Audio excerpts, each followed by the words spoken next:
I suppose I kind of took it on myself and Mihala Line. We did a number of little videos. We did one on the cable station. We did one on Ballinskelligs, which is it's now an artist retreat, but it was a famine village. But it also goes back a long time further than the famine, because Ballinskelligs is on between Ballinskelligs, and it's on your way to the Skelligs Rock. And again, the name translated from Gaelic is Ciel Rial Hui, which is church on the way to the east. So there is an early Christian monastic site in Ballinskelligs, and we think that was the predecessor to Ballinskelligs Abbey, because it overlooks Ballinskelligs Abbey from the side of the mountain. So the other ones we did a local one here on people in Ballinskelligs, and the one I'm kind of most proud of myself, I'd say, would be what's they called? The Calonux. The Calonux. They're called Calonux around here, and there's 13 of them between Ballinskelligs and the Glen. And the Calonux, in other parts of Ireland it's called a Killen, but down here it's called a Calonux.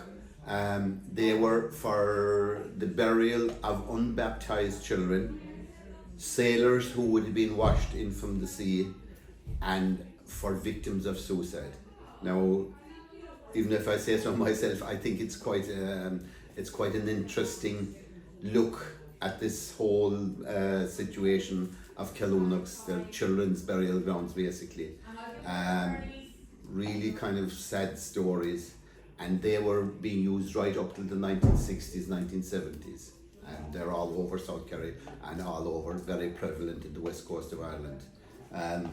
Out of that little video, we photographed all of the Calonux, and we put them all on a board on the church, an old big board on the church, and we had a mass said, and the Father Gunn at the time blessed all the actual photographs. So it was a way of recognising the children who were buried there.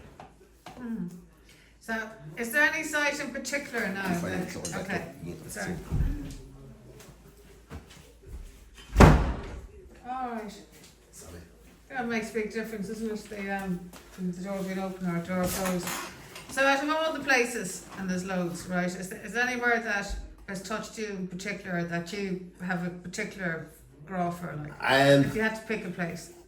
I suppose Ballinskelligs is pretty unique, really, and it's not, now it's an artist retreat and they sell it as a famine village and that sort of thing, but the history of Ballinskelligs goes back thousands of years, If you go back, there's a Calonux, I was saying, that there's an early Christian... There's one up there, is there? There is. By the Stone Row, is it? Near the Stone Row, yeah. There's an early Christian monastic site, as I said, and there's a school there, a national school, which only closed in the 1960s, and we have pictures of the last pupils and last teacher coming out of that school, and there's still, some of those people are still alive, which is great.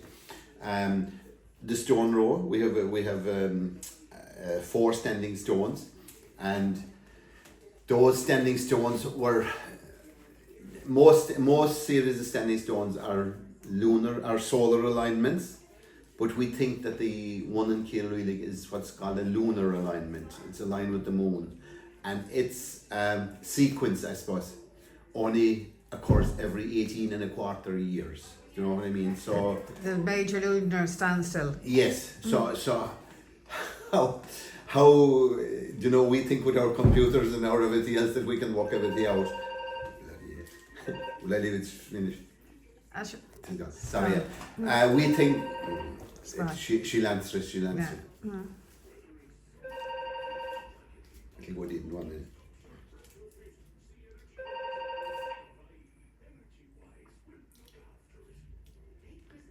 We think that the standing row of stones in Ballinskelligs is a lunar alignment which happens every 18 and a quarter years.